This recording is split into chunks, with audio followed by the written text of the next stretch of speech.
Hey guys, so in this video I'm going to show you how you can use LUTs in Darktable. So better ado, let's get started.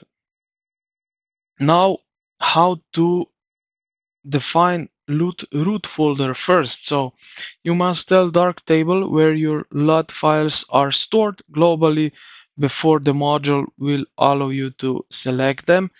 So what you are going to do is go head over to the gear, so to the settings, to the preferences. This is this gear icon right here at the top right. Click on it and then go on the left side here to processing and find here LUT 3D root folder. So right here, then click to the folder icon and select the directory on your computer where you keep your files. Then just restart the Darktable to ensure the file list populates correctly. Once the root folder is set, you can use the LUTs in the darkroom view.